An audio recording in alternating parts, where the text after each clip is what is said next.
Alright, lads, what is the crack? You're very welcome to another episode of the From the Depths podcast. As always, my name's Emmett, and you're very welcome to another episode of the show. So, delaying getting this week's episode out as always. You've probably seen it on the show's social media pages. I have an issue with my laptop at the moment because I bought a refurbished laptop like a fucking gowl at Christmas time. And to be honest with you, all was kind of going relatively well with it. There was a problem with it when I bought it that you had to keep the fucking thing plugged in for it to work. If you didn't leave it plugged in, the thing was just going to like automatically just shut down out of nowhere, like completely crash. And relatively soon after I bought it, I got offered that Eric Bell interview, so I wasn't really in a position where I could be without a laptop. And as well as that, I got a little bit ahead of myself and announced the launch of the podcast during that time. And in hindsight, what I should have done was I should have just recorded that interview, got the laptop sorted, and then started the show. But sure, look, it is what it is. So basically what it means in the short term is that I can't do interviews over Skype. I can't do calls with my mates over Skype in relation to a few episodes that I'd already announced for the show, one of which being the tribute to David Woodford, which was supposed to be this past week. But the laptop issue wasn't really what prevented that one from happening. It was more David's mother passed away about 2 weeks ago, and we were scheduled to record it the week that she passed. And you know, thankfully things hadn't worked out anyway with the people who were due to be on that podcast, so we couldn't do it that week. But I made the kind of call that I was like, yeah, we're not doing it this week, because it would have been a very, very bad taste as well. Because you know, it was a year ago, only 3 weeks ago that Dave passed. And then 2 weeks ago, 2 weeks ago, then his mother passed. So I was like, do you know something? That family needs a bit of a break rather than a few of us on over a few beers, having a few laughs and sharing memories and all that type of crack. So fully expect that episode at one point. It's one of the ones I wanted to do before the podcast ever started, but it's definitely one I can kind of put in the long finger for a while. Yeah, there's no immediate rush with that. And as well as that, like, I just kind of, you know, I'd like for when that episode comes out for there to be, for it to kind of be a relief to his family and friends and stuff when they hear it, that, you know, that there's no anniversaries or anything like that, or birthdays or anything around the time. Because that could be a very hard, particularly just shy of the first anniversary too. But yeah, other episodes that are delayed because of that now. We were scheduled to start a segment on the show called Double Feature, which was going to be where I would have a guest or two on and we would talk about two specific horror movies, right? And the reason for that was I'm not a big horror movie nut, but there is definitely a very strong relationship between the horror genre and heavy metal music, and it was one I was very interested in exploring, and I would have been exploring it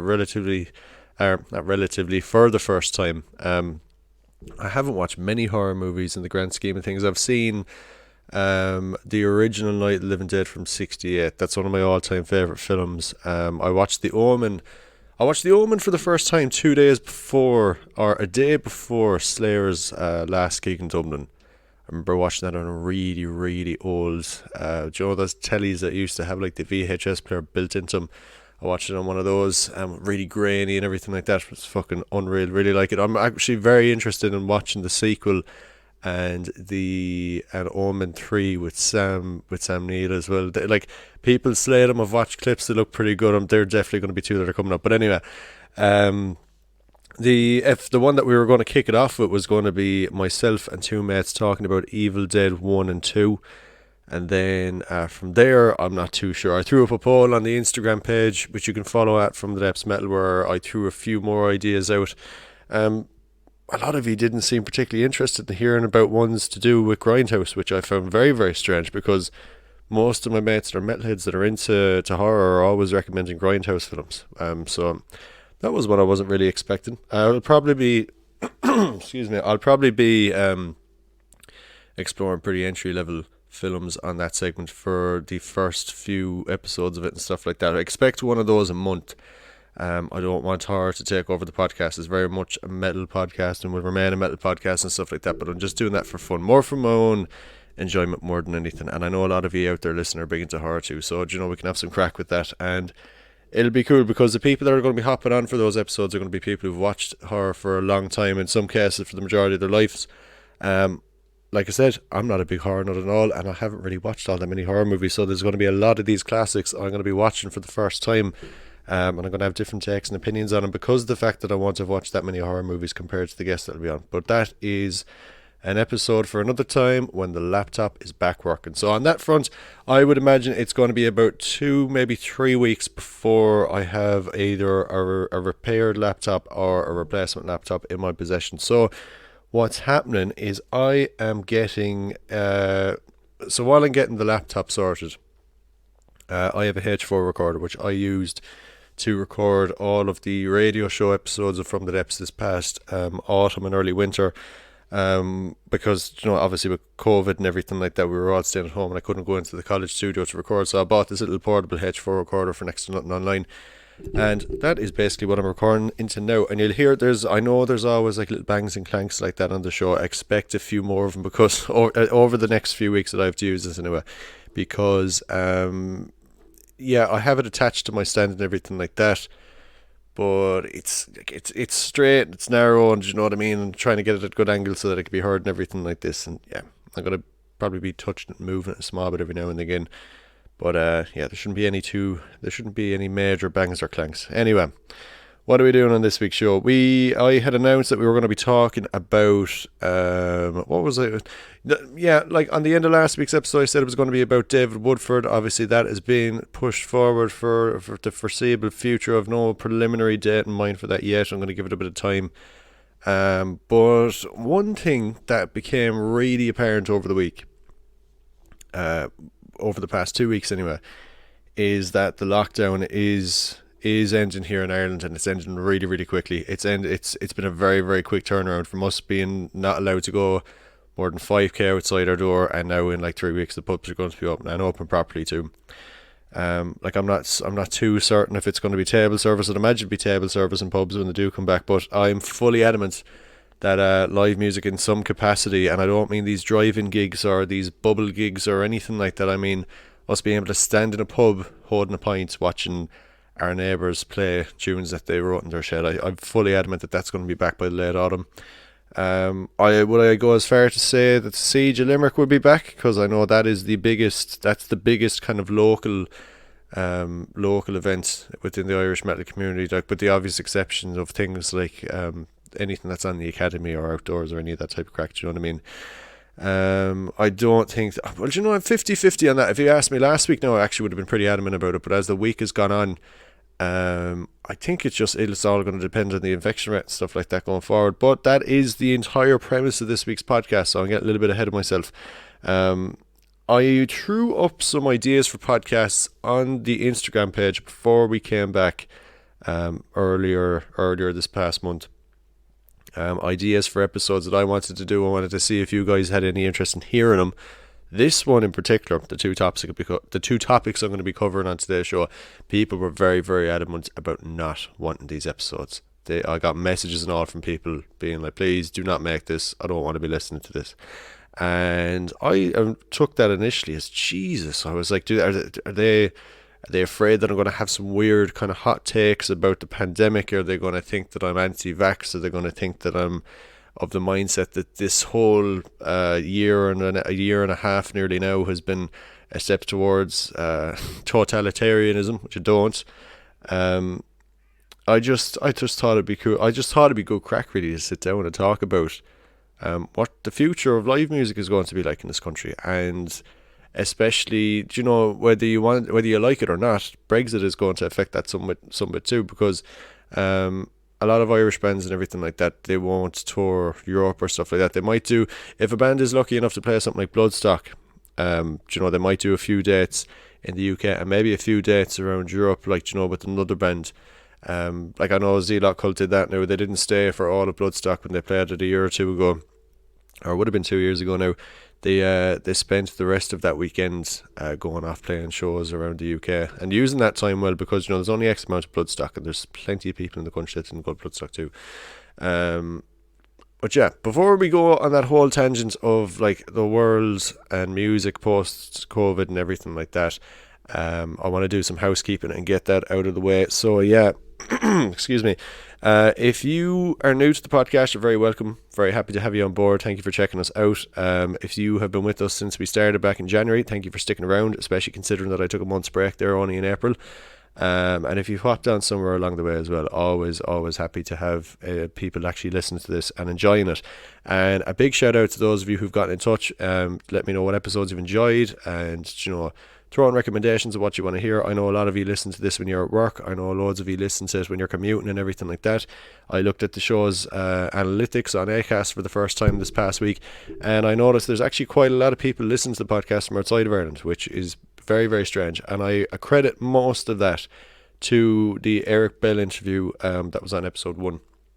And maybe as well actually to the Siege, or not the Siege, the Tall John interview from episode 2 or 3, and the David from Gallup and from Orion Hate episode 2, because I know that all three of those lads have people from all over the world watching what they do and stuff like that, whether you believe it or not. Great story about there's a fella from, I'm nearly certain it's Japan, that is at the Siege at least once a year. I wish I knew his name now offhand, I don't. And I've seen the fella around, and to be honest with you, I've always kind of been thinking, oh jeez, will I go up and say hello or introduce myself to this fella and everything like that. But then by the time that I think about that, I'm about 8 pints deep, and I'm like, you know something, I'd probably terrify this lad coming up to him, especially with my Clare accent, but Clare accent with 8 pints, and it's like, gee, come here to me, like, I don't want to be scaring him. Anyway, but it was cool to see there was people from fucking South Africa, the United States, Canada, the UK, where else, Spain, a few in Italy as well. It was really cool. Like, nothing huge now compared to the Irish numbers. Obviously, the Irish numbers add up to about 70% listenership, which is expected, and I'm delighted. But yeah, it was pretty cool. The housekeeping I was meant to be doing. Sorry. If you want to support the show in any way, you can do so by, of course, listening, sharing the podcast. That's the most helpful way you can. If you really enjoy an episode of the podcast and you want to, if you want more people to hear it and you want the podcast to grow in any way, sharing it on social media, sharing it with mates. Honest to God, it really, really does help. Liking and following us on social media very much helps with regards to getting interviews and stuff like that. Not so much in a local capacity, but more like this. Although the podcast is an Irish metal podcast and everything like that, and the fact that it's based in Ireland, this isn't really a podcast where I'm going out of my way to promote the local scene or anything like that, because I think there's already a load of podcasts and radio shows doing that, and I don't think I need to piggyback on that. I will of course always praise the local scene here in Ireland and those who contribute to it and everything like that. And if people want to get in touch, if you have a band or anything like that you want me to play something by or anything like that, feel free to always send it on. If I enjoy it, I'll always give it a share and stuff like that. And to be honest with you, over the month of April, I was getting so much music actually sent on while the show was on a break. I'm very much thinking to end episodes anymore. I may end the episode with a song by an artist who's gotten in touch. But again, it'll have to be something that I enjoy. I'm not going to go and play something that I don't enjoy. And if you send me something on and I don't play it, don't take that instantly as me not liking it either. I could have just not seen it, because we do surprisingly get quite a lot of emails over at the From the Depths email address and stuff like that. So if you want to follow us on Instagram, you can do so by following us at From the Depths Metal. And if you want to follow us on Facebook, you can do so too by following us at From the Depths Metal Radio. 9 times out of 10, the new episodes of the podcast come out every Friday. This week it was a little bit delayed, obviously because of laptop issues and stuff like that. But yeah, there should be a new episode again on Friday. Topic-wise, I'm not too sure. I'm not going to pre-announce any topics for next few weeks until the laptop comes back, because I obviously won't be doing any interviews or anything like that. Hopefully, restrictions ease to the point where I can do some of those double feature ones in person. That'd be pretty cool too. I'm thinking out loud. Anyway, that's all the housekeeping out of the way. So what are we talking about this week? We're talking about the future of live music here on the island of Ireland in a post-pandemic world. And then we're going to follow suit by talking a little bit about Brexit and the possible effects it's going to have on the Irish metal community as a whole. So, COVID. I bet you're sick and tired of hearing about that. I mentioned there earlier in this episode that a lot of people were very much against me doing an episode on this vein, and obviously I gave a few reasons as to why. When you hear someone mention a term like that or mention a topic like that, you can often assume that they're going to be like, oh well, I think the whole thing was actually a total pandemic to keep us in line and to dictate the way that we live and to be rid of us of our autonomy and all that. And like, to be honest with you, I'm totally against that. Like, I think it's such a stupid argument. I really do, because the fact of the matter is with that, right? And this isn't going to be an over thing of this episode. I'm not going to get into this too much. A lot of the logic behind that argument I find is totally flawed. Like, do you know what I mean? You're already somewhat controlled anyway by your government. Like, do you know, the only, like, there's that great saying, the only inevitability in life is, like, do you know, tax and death, and it's so true. But even at this, like, I don't know if you can hear this, right? 1 second there. I'm holding my mobile phone in my hand there, right? Um, Everyone was kind of convinced there in March when Bill Gates mentioned something to do with microchipping and stuff, and Elon Musk has mentioned it too. Everyone was convinced that the vaccines were going to have like these microchipped things inside them, where your or where you were going to be tracked and your data and everything like this was going to be monitored at all times. That's already happened. If you own a smartphone, that is happening. You're on the grid. Like, I'll give you an example of it now. My younger sister went to Limerick last week with mates, just doing, like, you know, they're finished up school now for the summer. She went in on the bus. They went in just doing a small bit of shopping when things reopened, right, with the little bit of pocket money that they had, and to go out and actually see a place that wasn't their own four walls of their house and stuff like that. And we were talking about those crystal type things. And then an hour or two later, I look at my phone, and between looking at people's Instagram stories, one of the ads was for these crystals. That's proof in the pudding. You know what I mean? Like, your phone is always listening to you. You are being tracked. You know, it's just I'm just between. I say this now, just between us, right? Between me now and you, listen, right?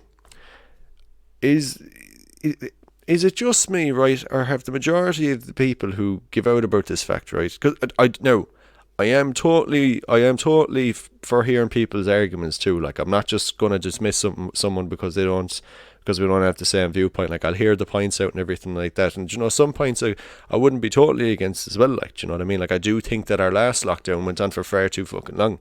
I think as well as that our lockdown really showed the failures of our government and our health system as a whole. And do you know what's hilarious about all this in the grand scheme of things too, is the people I think that that are most vulnerable, and the age group in which had the highest mortality rate with COVID, with the exception obviously of the over 80s and stuff like that, were probably the majority of people who voted in Fianna Fáil and Fine Gael into government there last February when the general election happened. So it was very much a case of, like, they made their bed and they had to lie in it and stuff like that. And as well as that, you know, a lot of people as well who give out about, like, who go on those mad tangents and stuff like that don't vote. And I, you know, to a degree I can get that argument too, because, like, they're of the opinion that, like, you know, it's going to end up being the same either way, which kind of makes a bit of sense. But at the same time, it's like, if you don't have you can't give out about autonomy if you don't exercise it. Do you know what I mean? Like, yeah, I'm gonna go away from that tangent now. I know on my part anyway, like, that I've used this pandemic to kind of reevaluate the way that I view other people and stuff like that. And I know for a fact that there was definitely people that were in my social circle at the start of COVID who will not be in my social circle afterwards.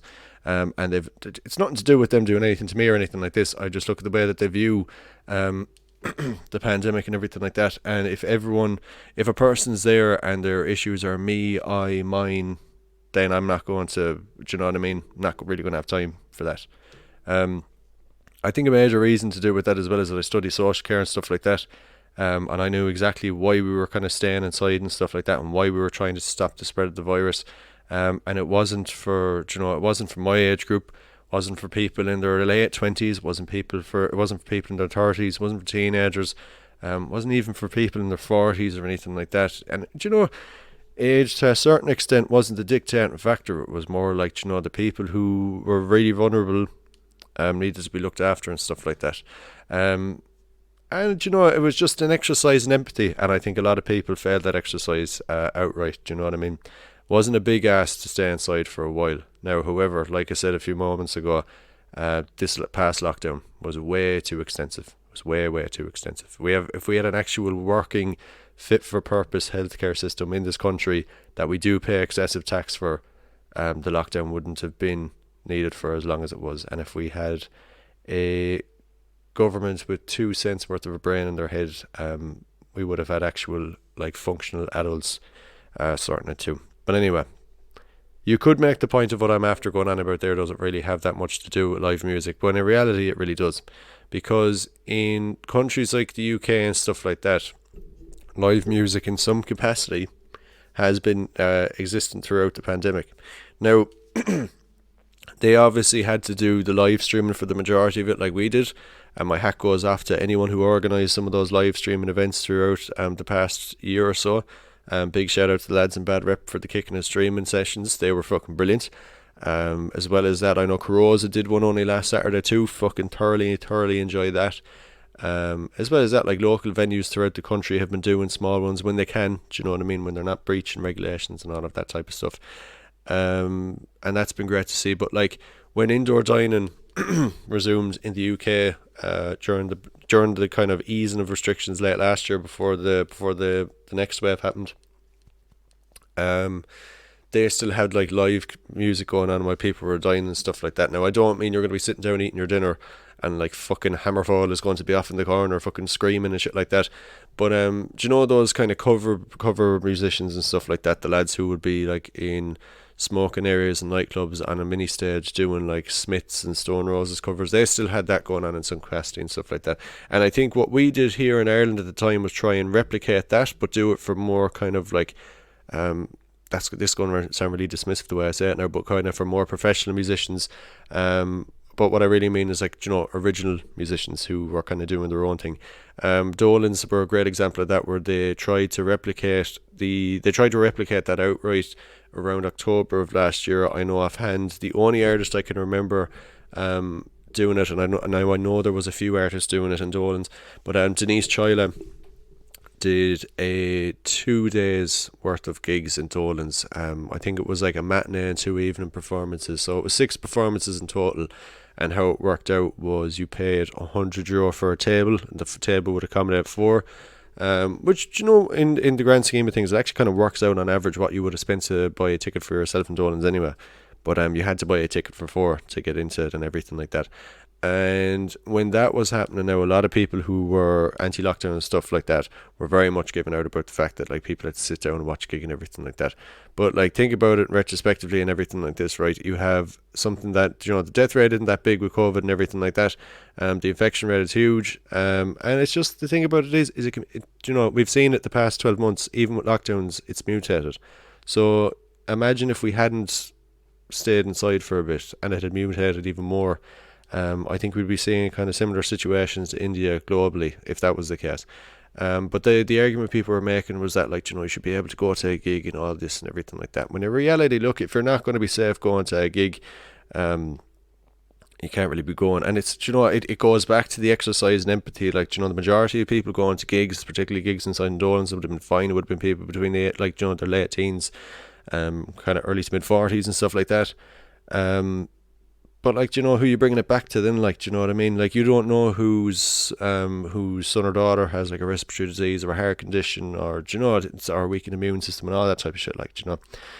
But a lot of people thought then that was going to be like, when people were saying the new normal, people were very much assuming that was going to be the future of gigs forever. And I think anyone who regularly attends gigs, like myself, and I'm assuming the majority of you listening out there, know that that's absolute bullshit. Like, I know we've all been saying over the past 12 months, oh, I'd give anything to be going to a gig and everything like that. To be quite honest with you, I'm not fucking sitting down to watch a gig. I don't miss it that much. Like, I'm not paying €100 to sit in a table and watch a gig or anything like that. And I think we all knew as well, it was just a case of waiting. Like, we know this isn't forever. Like, and I kind of dismissed that term, the new normal too, because I didn't really think it fed into the conspiracy theories of that this was going to be a thing that went on forever, and it's not. I really don't think it is. It'll be one of those things that we look back at retrospectively, and it was a very, very shit time, and a lot of us have lost friends and family, and not just because of COVID, because of things that have carried on because of the lockdowns and stuff like that. The add-on effects, like the suicide rate went up like mad over lockdown naturally because people were locked inside the whole time. I know people were very much reliant on like the gym and exercise and stuff like that in regards to their mental health, and the lack of that and being stuck inside. And just some people would be too nervous to even go to the shopping centres and stuff like that. So they would have been kind of sitting at home and having to like order in food all the time.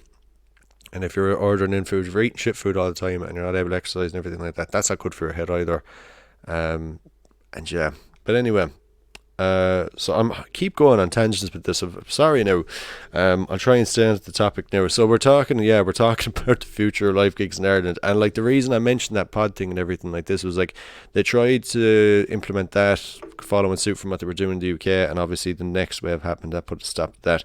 I think everyone made a conscious effort then to put everything on hold until live music could come back properly. And I know there was a test, like an experiment done in, I want to say, Liverpool about 3 weeks ago, and they had a fully vaccinated crowd with no masks. They were in a warehouse. I think the crowd was about 3 to 5,000, I think it was. It was an electronic music event in like a bunker warehouse type of thing. And basically what they were doing was they wanted to see what the infection rate was like after. So everyone was to, be testing everything like that afterwards and everything. And I think it was not 0.2%, which out of a crowd that big says a lot about the vaccines and stuff like that. And look, when it comes to the vaccines too, like I'm fully adamant and everything like that your autonomy should very much be exercised in regards to vaccines. The thing is with the vaccine is they say you're getting vaccinated to keep other people safe and everything like this. But like, I've gotten my 2 doses. I'm working as a frontline healthcare worker at the moment. And from what I've gathered, it just stops the symptoms developing in your body, and it helps your body to fight it off. But you can still carry it and you can still infect other people with it. So more than anything, I think you're just you're protecting yourself. So if you want to take it and you want to keep yourself covered and everything like that, you've every right to do that. I chose to exercise my autonomy by doing so. But if you are anti-vax, which you are totally in your right to be too, if you want to be, just don't take it. I don't think this has to be anything too divisive. The grand scheme of this is we want the infection rate to go down, we want ICU numbers to go down, and that is the reason as well why we had to go into lockdown in the first place.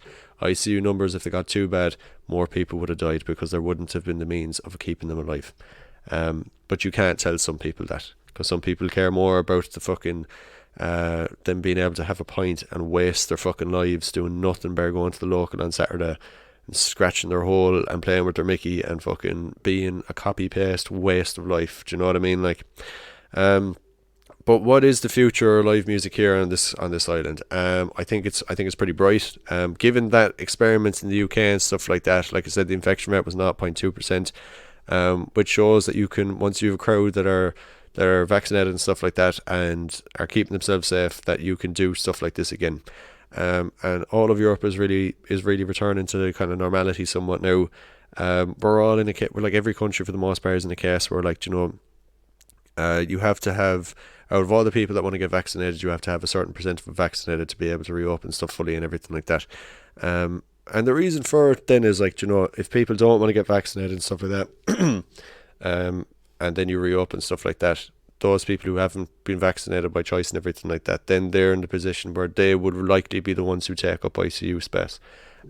Which, that's the risk they want to take. That is absolutely within their right if they want to take that risk. Do you know what I mean? So it begs the question then, like, it worked in the UK. They have, I'm nearly certain they are like 80 to 90% through their vaccination program at the moment now. Like, everyone's getting jabbed over there who wants to get jabs and everything like that. And like, pubs are relatively like open. I've seen videos of like not really nightclubs, but those lounge bars that are pretty much a stone's throw from a nightclub. Like, they're pretty much the same thing except with lesser numbers. They've been open and operating and stuff like that. And yeah, you don't really hear about high numbers over in the UK or anything like this. So the UK, as much as I slate Britain for the relationship between Ireland and the UK in the past and everything like that, I do think they've been doing They've been doing things relatively alright like the last few weeks. There's a risk of them having the Indian strain going around and everything like that, but then this is going to be the test of this vaccine, see whether it works or not. But it's not a case. I'm not going to sit here and talk about how I'm not going to sit down here and talk anymore about like how fucking which vaccines work, which vaccines don't, or anything like that. I want to talk more so now about how we're going to follow suit from the UK over the coming months, and a lot of people don't think that we are. I'm telling you now, we've already started it. We went from a few weeks ago not being able to go outside of 5k from our house, and now we're going to be going into pubs and restaurants in about 2 to 3 weeks time. And as well as that, like, we're going to be going into restaurants, like, and granted, you might have to wear a mask, like, literally walking to the table, and people are going to be getting up to use the toilet without their masks on. Do you know what I mean? Staff can do their best. It's very, very hard to fucking make people do that. I can tell you from working, I worked part-time in retail throughout all of this, and once mandatory mask wearing came in, it was next to impossible. Because it's just some people didn't want to wear it, like, do you know what I mean? And see, that's the thing then, is like, when live music comes back and everything like that, it's not a case where we're going to do what we did in October, where it's these pods and everything like that, because people are sick of waiting around, people are sick of having to be away from each other and stuff like that. And the thing about it is you sell X amount of tickets, you have X amount of people consuming alcohol on the premises. People are going to be going home together, people are going to be shifting, people are going to be smoking fags up on top of each other. Do you know what I mean? Like, so depending on how these pubs and restaurant situations go over the next 4 to 8 weeks, I would be of the mindset that you could probably expect local live music back in some form by September, October. By Halloween at the latest. I would imagine some local things will be announced in August that'll be due to happen in October. I think Christmas time as well. Christmas is the one where it's kind of up in the air then, because like you have like the winter is flu season everywhere, like, do you know what I mean? So then will it be like last year where there's COVID cases mistaken as flu, or flu cases mistaken as COVID and stuff like that, and causes a delay to all of it? Half of me is like, I know that won't happen, and half of me is like, oh fuck it, that very well could happen and stuff like that. But you'd hope not. That's the main thing. You'd hope that things are fucking relatively over but now for the most part, that we're through the worst of it. And that is a big thing I'd like people to take away from this. I'm very much in the mindset that we're out of the worst of this now, like, do you know what I mean? I know of people that are booking holidays abroad as early as late June. Whether I agree with them doing it or not, like I said, it's their autonomy. They are welcome to do whatever they fucking want, because it's their life, their freedom of choice. I'm not going to sleep over it, you know what I mean? When it comes to foreign travel and everything, I'm very much planning for 2022. I'm going to be making up for the last 2 summers. I'm definitely going to be going to at least 2 or 3 festivals this time next year. And something, it's going to be so much fucking worth it then, like, do you know what I mean? When you know that there's not going to, you want to quarantine when you get back, and it'll just be good fucking crack. Anyway. So yeah, like I said, I expect that like when gigs come back, that you can't enforce social distancing at a live music event unless there's seating. You can't. And as well as that, like they're slowly coming back in the UK, and they're slowly coming back in normal capacity. And a load of gigs have been announced here in Ireland for late 2021 as well. Like Versatile, they're the 2 rappers from Dublin. They're going to be playing a 3 arena gig on I'm going to say it was the 1st or the 2nd of December.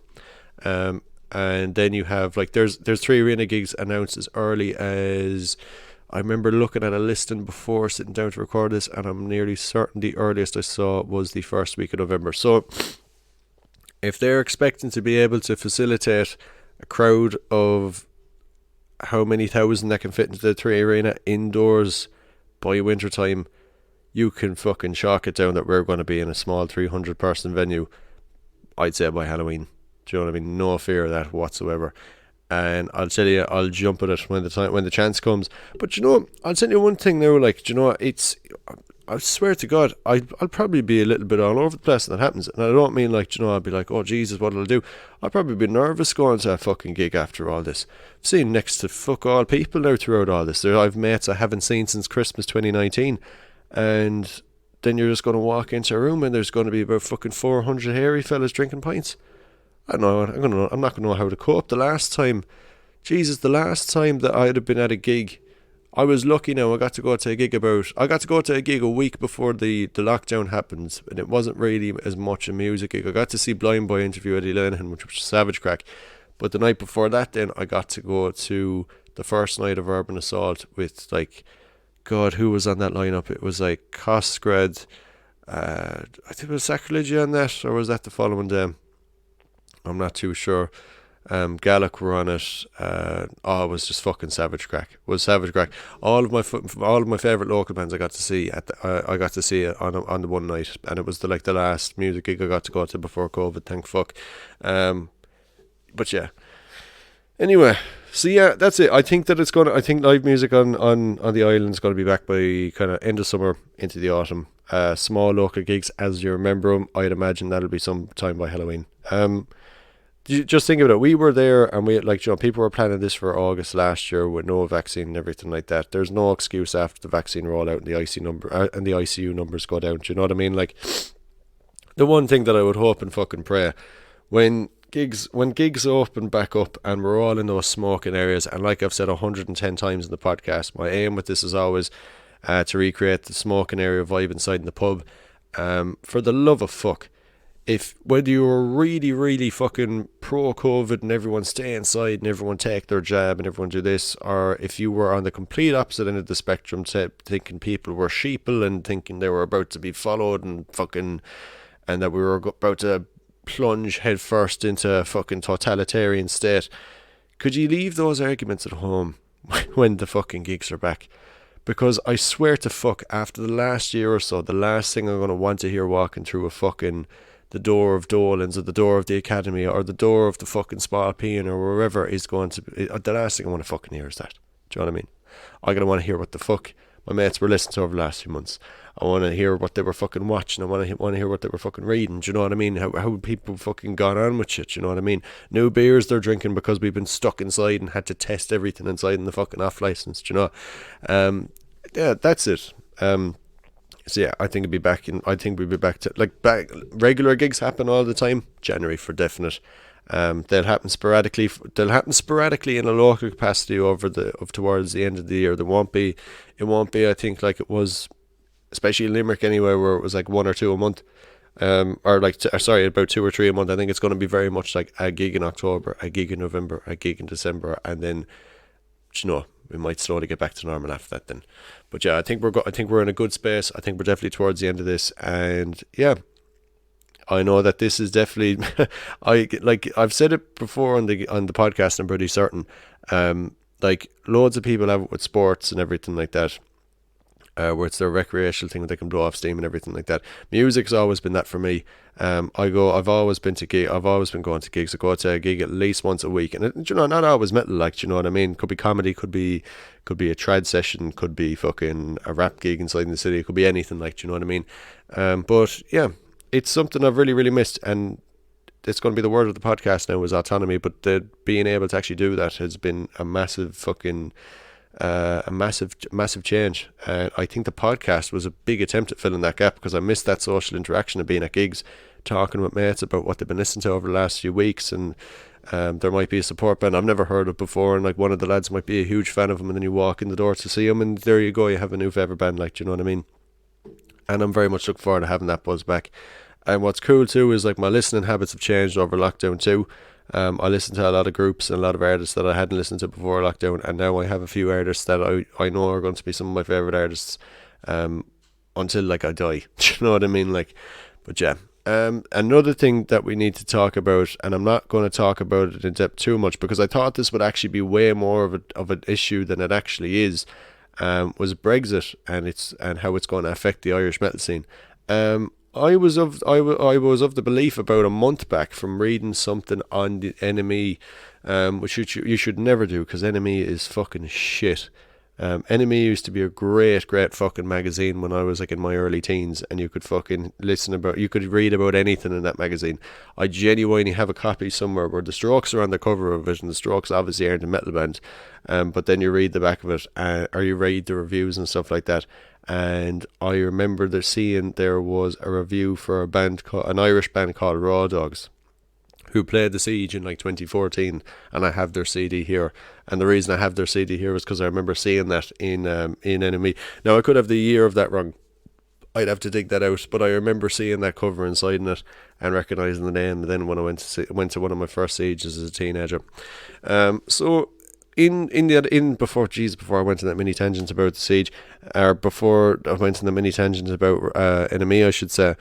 There was an article going on about how artists from the UK or from outside the UK will need to have working visas to be able to tour the UK in a commercial capacity, which is obviously what any touring musician is going to do. You're not going to tour for free. And my immediate reaction to that was like, fuck. I was like, that's not going to be good, because a lot of Irish bands, when they've played, when they played Limerick, Cork, Belfast, Dublin 101 times, they have to go somewhere else at some point. And normally it's, through playing stuff like The Siege, or they might get over to Bloodstock, or they might play a mini fest over in the UK or something. You make contacts and stuff, and that door opens.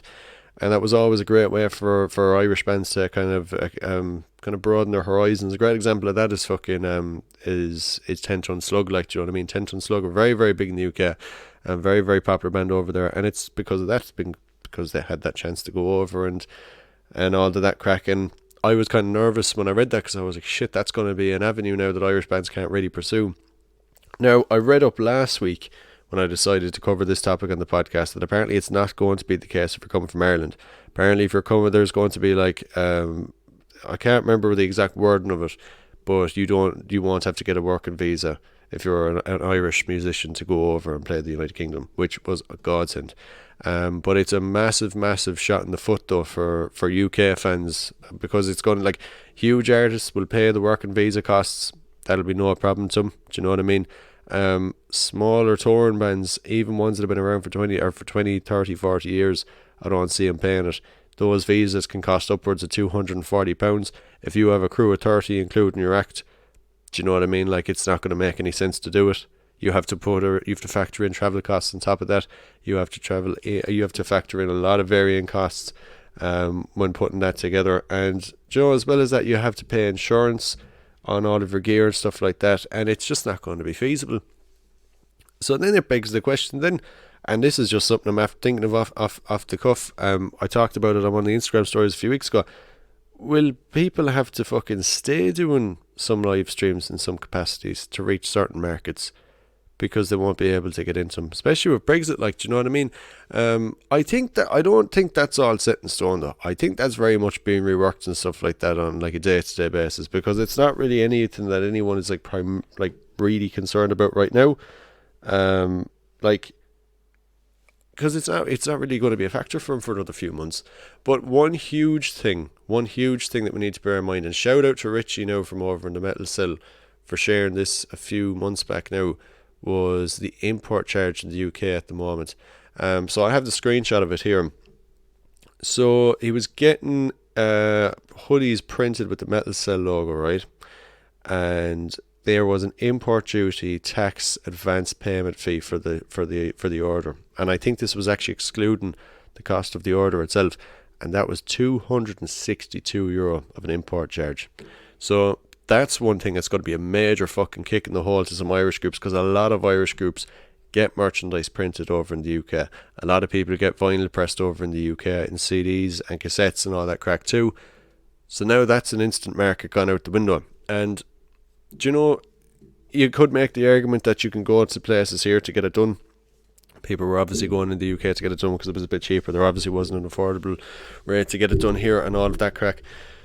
But look, it is what it is. It's why I didn't just do a podcast about gigs post-COVID and everything like that. And it's why I didn't do an episode just about Brexit and how it's going to affect the Irish metal community, because there isn't any direct answers right now. Do you know what I mean? Everything is still kind of up in the air. We're getting our sense of normality back. We're starting to get out and about. We're starting to live again. But these kind of factors, we're still very much waiting to see what's going to happen there and stuff like that. The immediate fear now is, of course, like I mentioned, the import tax on stuff. A lot of bands have stopped going to the UK now to get their merch printed and stuff like that. And as well as that, those working visas, they could Boris could easily turn around now before Halloween and be like, Do you know what I mean? We'll actually get rid of that. If you're from the north of Ireland, you can come in here free with no fucking visa. But if you're from the Republic, you're done. Do you know what I mean? So it's a bit of a pain in the hole. I don't have to worry about it too much. I'm not a working musician. I'm just a fella who likes talking shit into a microphone for long periods of time and drinking lovely, lovely pints. And I've had a lot of fun doing it, and it's a very stress-free existence, and I highly recommend it to a lot of you out there. So that was a little bit of a ranty podcast. As well as that, just want to say in relations, I made a few points about COVID and everything like that. My opinions are my opinions. You don't have to share them. I wouldn't go and fucking horse my opinions down anyone's throat or anything like that. I have my views. I have my views for my reasons. And obviously you should have your opinions because of lived experience and stuff like that. There should be reason for your opinions. There should be facts. There should be logic for your opinions. If there's anything that this pandemic or anything that the world in general has taught us over the past several years, please don't read something on the internet or take the opinion of someone who has a podcast like me and take it for a fact. There's definitely stuff that could be fact checked that I've mentioned at some point throughout this today that could be fact checked as being wrong, and that's why it's just a ranty podcast, because I just fancy talking about it. But yeah, you see it with everything. Like, people are quick to share fake news and everything like that, and yet they think that there's mermen in the bottom of the sea, which fucking blows my mind. I can't say much about that though. I have relations that fully believe that Sasquatch is real.